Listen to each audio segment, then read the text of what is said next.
澳洲悉尼街头，杨兰兰一场酒驾逆行，劳斯莱斯迎头撞上奔驰，撞出个2025年度最离奇的权贵谜案。撞人的这姑娘是谁？富可敌国，却查无此人，真是奇了怪了。尽管有关她的身份全是神通广大的网友传的，但她一脚油门，还是把自己送上热搜榜的快车道，复刻了令计划之子令谷，打造了法拉利车祸的翻版。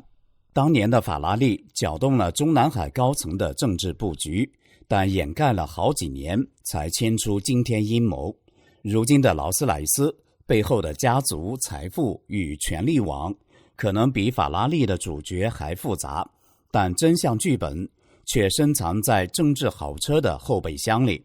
想要大白于天下，可能还得等中南海的派系博弈、反腐风暴和家族内斗像武打片慢动作一样一层层揭开。您好，这里是大时局时海立新，我是小峰。23岁的杨兰兰年轻貌美，但你是谁家的姑娘？目前流传的版本丰富多彩，包括中共8大元老杨尚昆的重孙女，前中共外交部长杨洁篪的孙女，老习家的二公主，习近平的侄女或私生女。看来低调是红色权贵家族后代的标配，谁又知道习家大公主长什么样呢？还有传言说是台湾富商的千金，而且其家族恰好与民进党关系匪浅，这个烟雾弹就丢得够远够离谱的。目前最靠谱的版本已经出炉，简直像端出一锅红色豪门大乱炖。最靠谱的版本是杨兰兰的家族是2大政治家族联姻，据说强大到连习近平都得退让3步，身价恐怕能跟红潮公主席明泽比肩。根据爆料的蛛丝马迹，网友们用拼图大法疯狂猜，一些中共大佬纷纷对号入座。杨兰兰的曾祖父是上将杨成武，做过北京军区首任上将和共军代总参谋长。杨成武是福建人，习近平从福建起步时，他就给习当后台，辅助习站稳了脚跟。外曾祖父是大将秦基伟，做过国防部长。杨兰兰的爷爷是前空军副司令杨东明中将，奶奶是秦家女秦婉江。秦家的2个儿子也都是中将，与习近平也都熟悉，所以才说老习来了都得敬畏几分。但还有人得出其他结论，前国防部副部长、前总参谋长杨得志的后人没跑了。舆论战更精彩，胡锡进急忙出场理性辟谣，否认天价保释金与巨额存款，但避开了核心问题：杨兰兰到底是谁？网友们也看穿，能请老胡出场，越洗越证明他不简单。胡的高调降温，反而证明他背后有钱又有权。国内都跟着忙降温，报道删光，禁止讨论，杨兰兰3个字敏感指数全拉满。但删帖越多，越说明这事没那么简单。更妙的是，就在杨兰兰事件发酵的同时，中国解禁了澳洲苹果，还给澳洲矿商人民币贷款，这不是巧了吗？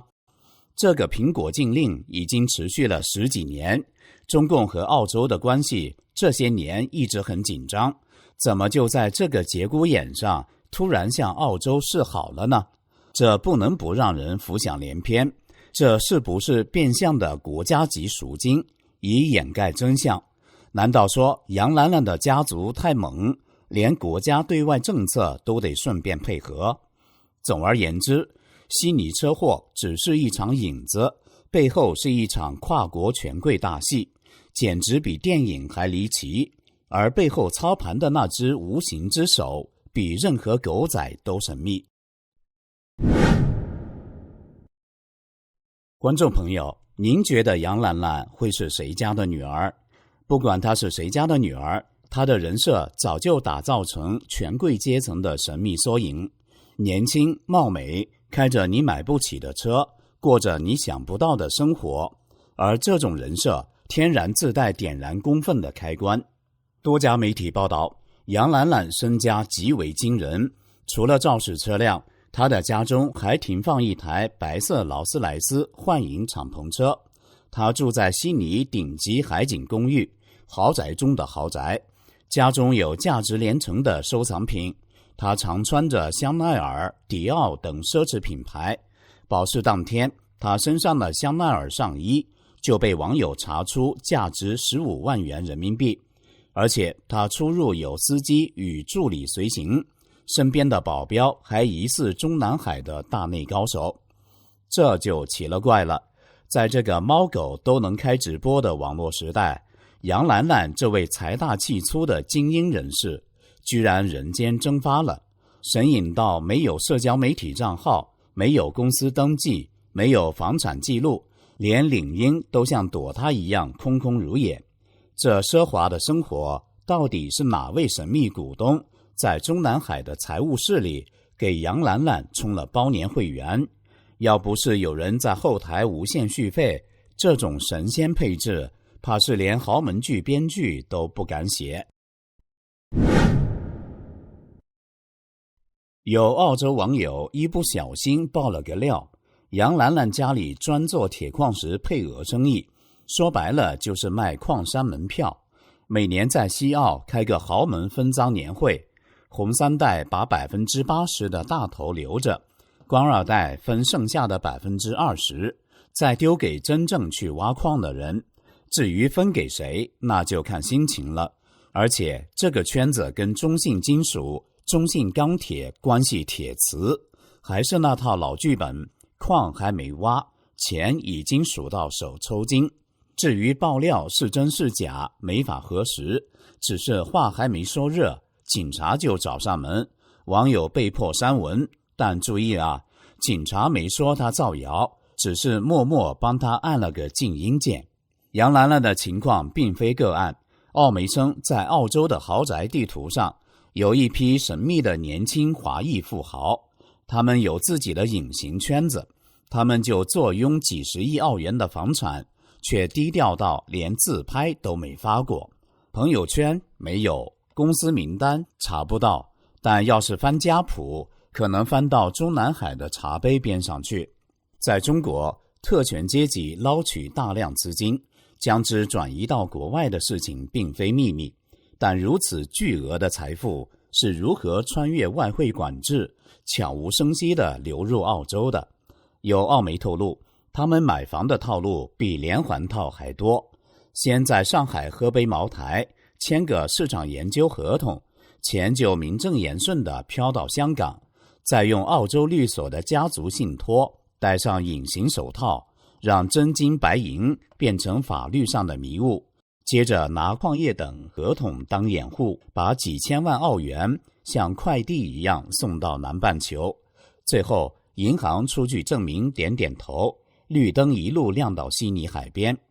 签约那天，现场只有律师、卖家和杨兰兰们的私人助理，没有媒体，没有掌声，只有海浪拍岸声。房产登记本上写的也不是杨兰兰们，而是一串冷冰冰的公司名，像是对公众说，别问，问就是合法。就这样，一条从北京权力圈经过香港金融闸口，穿越全球银行系统的跨国洗资金管道悄悄落地，把南半球的海岸线变成了红三代和官二代的私人海景后花园。自媒体大 V 文昭也说，天龙女不是偶然翻船，而是天龙族正在搬家，把钱和权力从北京的大宅院悄悄运到海外的海景房，连夜赶场。天龙族在全球撒钱，杨兰兰只是冰山一角。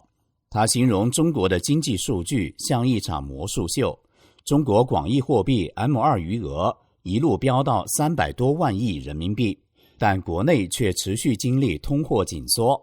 中国外贸顺差连破纪录，2023年更是冲到8260亿美元，但外汇储备却纹丝不动。这就像家里的井水越抽越多，但水缸却没满。因为有人用暗道把水悄悄接到了隔壁的豪宅泳池。这些天龙族转钱不靠地下钱庄那种小打小闹，他们用的是官方快递。比如中国从澳洲进口大宗商品时，合同价格虚高几成，或多塞几个中间商，钱就合法地漂洋过海，直接落到海外账户。这条钱路就是一张洗钱暗网，上面挂着的是政商高层的黄金人脉。也难怪中共在海外能养一票高级代理人，顺便对异议人士进行跨国快递式镇压。这场权贵间的资产大搬家才刚开头，等内部抢资源抢到翻桌，或许还会有更大的瓜掉下来，可能还待之。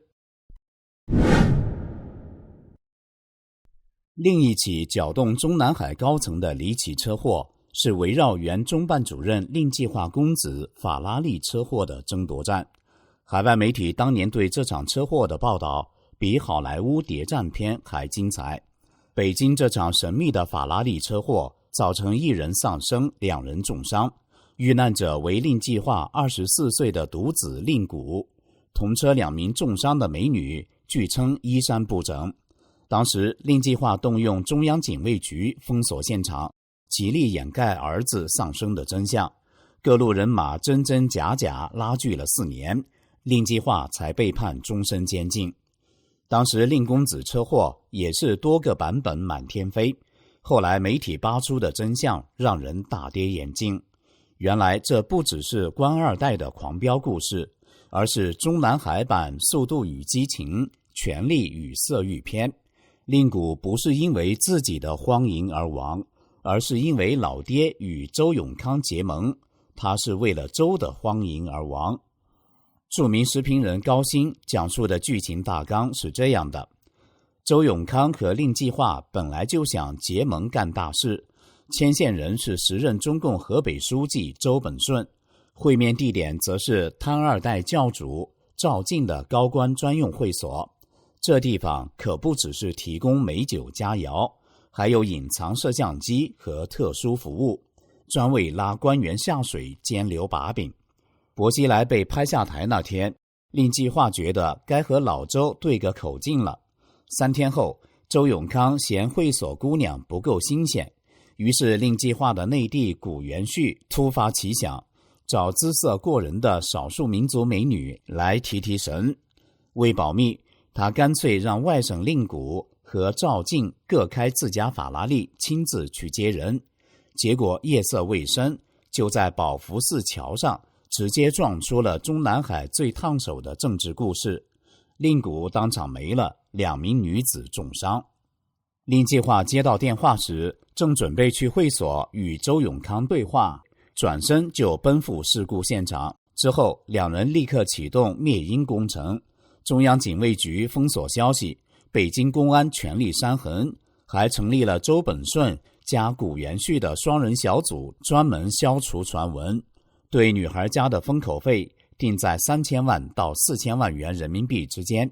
一半由原中石油老总蒋洁民买单，一半由谷元旭掏钱。所以说，那场车祸不仅是豪车翻车，而是权贵联盟的政治起跑仪式，只是从起跑线直接冲进了秦城。有人说，历史的转折常因一声枪响，在中南海偶尔也因一声刺耳的刹车声，